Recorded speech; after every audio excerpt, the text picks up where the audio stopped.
नमस्कार दोस्तों, मैं Vaibhav, Punjab national bank scale 2 manager. आज आप लोग के लिए एक वीडियो लेके आया हूँ। IBPS PO and MT exam के बाद जो आपको पोस्ट मिलेगी उसकी सैलरी और पर्क्स के रिगार्डिंग। वीडियो शुरू करने से पहले मैं अपने बारे में कुछ जानकारी दे देता हूँ। मैंने 2019 में IBPS PO एग्जाम क्रैक किया था, जिसमें मुझे पंजाब नेशनल बैंक अलॉट हुआ। सेम ईयर मैंने bank of India clerk exam crack किया था। उसके पहले मुझे 3 साल का as a maths faculty Mahindra institute का एक्सपीरियंस है। इन बिटवीन कुछ क्लर्क एग्जाम XSC के भी मैंने क्रैक किए। चलिए वीडियो स्टार्ट करते हैं। एक मोस्ट अवेटेड टॉपिक होता है कि जो एग्जाम हम दे रहे हैं उसमें पोस्ट मिलने के बाद, ज्वाइनिंग मिलने के बाद हमारी सैलरी क्या होगी, पर्क्स क्या होंगे, बेनिफिट्स क्या क्या मिलेंगे उस पोस्ट में। ठीक है, वो अपने आप में एक मोटिवेशन है एग्जाम क्लियर करने के लिए भी, कि आपको पता रहता है कि आप जो ज्वाइनिंग लेने जा रहे हो, जो एग्जाम क्रैक करके जा रहे हो, तो आपको पर मंथ क्या अमाउंट मिलने वाला है। ठीक है, वो मैटर करता है। तो हम लोग डिस्कस करेंगे 12th BPS के अकॉर्डिंग इस समय बैंक के एक स्केल 1 ऑफिसर को कितनी सैलरी मिल रही है, क्या अलग से पर्क्स मिल रहे हैं और क्या क्या अदर बेनिफिट्स हैं। ठीक है, ये 12th BPS क्या है? बाईपर्टाइट सेटलमेंट, जो हर 5 साल में होता है। ठीक है, बैंकिंग IBA और गवर्नमेंट के बीच में जिसमें की सैलरी हाइक होते हैं। जो लेटेस्ट 12th बाईपर्टाइट सेटलमेंट चल रहा है उसके अकॉर्डिंग क्या क्या है। ठीक है, एक बैंक PO स्केल 1 को, हर किसी को पता होगा, स्केल 1 ऑफिसर, ऑफिसर ग्रेड बोलते हैं इसको। इसमें आपकी ज्वाइनिंग होती है। इसके बाद क्या होता है? Scale 2, then 3, then 4, then 5, 6, 7। Officer, manager, senior manager, chief manager, AGM, DGM, then GM। ठीक है, उसके बाद भी ED CMD वगैरह होते हैं। ओके, देन आपको चांस मिल सकता है RBI में भी जाने का एज अ डेप्यूटी गवर्नर या फिर गवर्नर। ये हाईएस्ट पोस्ट है जहां तक आप पहुंच सकते हो बैंकिंग सेक्टर में। ठीक है, अगर 20 से 22 साल में आप एग्जाम क्लियर कर रहे हो ना, तो बहुत आसान होता है। स्केल 1 से 2 बनना 3 इयर्स, 2 से 3 next 3 years, 4 next 3 years, 3 to 4 years, 3 to 4 years, 3 to 4 years. Add up कर लीजिएगा, करीब करीब 25 साल में आप स्केल 7 तक पहुंच सकते हो। तो अगर एक 20-22 साल का कैंडिडेट है तो वो 47 से 50 के बीच में GM तक पहुंच सकता है। देन आपके पास 10 साल है अदर पोस्ट के लिए। ठीक है, ये अपने आप में एक मोटिवेशन है। ऐसा और एग्जाम्स में, SSC में नहीं होता। SSC में आपको शायद 5 साल में पहला प्रमोशन, देन 10 साल में नेक्स्ट प्रमोशन, उसके बाद 10 साल में नेक्स्ट प्रमोशन, मतलब दो, ये आपको करीब करीब 35-40 साल लग जाते हैं 3 प्रमोशन लेने में। ठीक है, यहाँ पे आपको हर तीसरे साल में एक नया प्रमोशन मिल रहा है। तो ये अपने आप में एक मोटिवेशन है। अभी हम डिस्कस करते हैं स्केल 1 ऑफिसर के बारे में, जो ज्वाइनिंग आप लेने जा रहे हो। ठीक है, ये एक चार्ट आपको दिख रहा है। स्केल 1 का आप बाईपर्टाइट सेटलमेंट के अकॉर्डिंग जो है, बेसिक सैलरी देखिएगा कितना है, 48,480। ठीक है, मैं अलग अलग अलाउंसेस नहीं बता रहा, वैसे इसमें जो होते हैं कुछ अलग अलग अलाउंसेस यहाँ लिखे हुए हैं। CCA है, लर्निंग अलाउंस है, क्लोजिंग अलाउंस है, स्पेशल अलाउंस है। ठीक है, DA है, PQP है। ठीक है, DA है, तो ये DA 17%। उसके अलावा आपका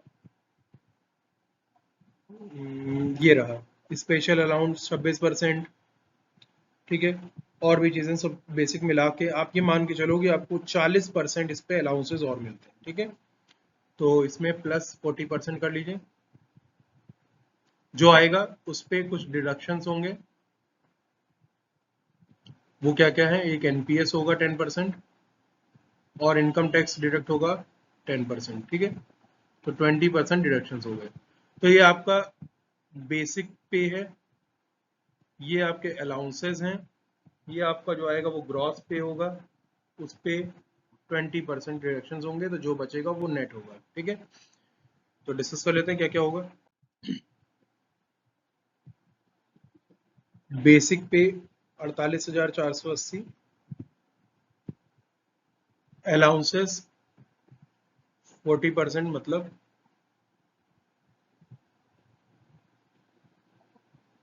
19,392। तो आपकी जो ग्रॉस बनी जाके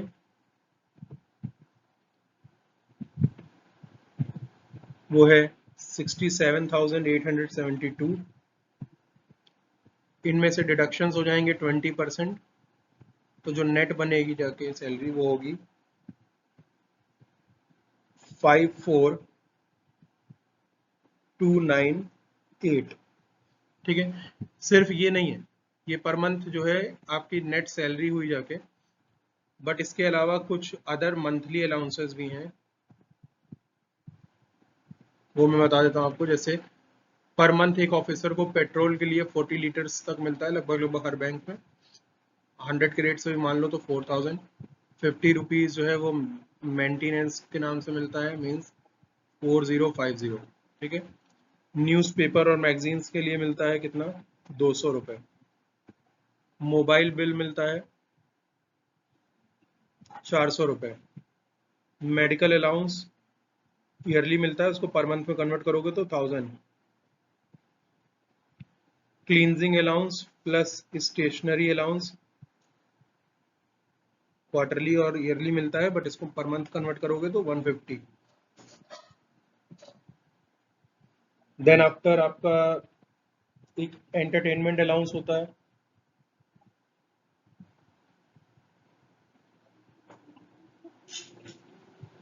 एंटरटेनमेंट अलाउंस ये करीब करीब 700 रुपये। ठीक है, तो इन सबको अगर आप ऐड करते हो तो वो बनता है जाके, देखिए 4050, 600, 1000, 850, 6500। तो आपको सैलरी में ये भी एडअप करना है। ठीक है, तो ये कितना बन गया जाके,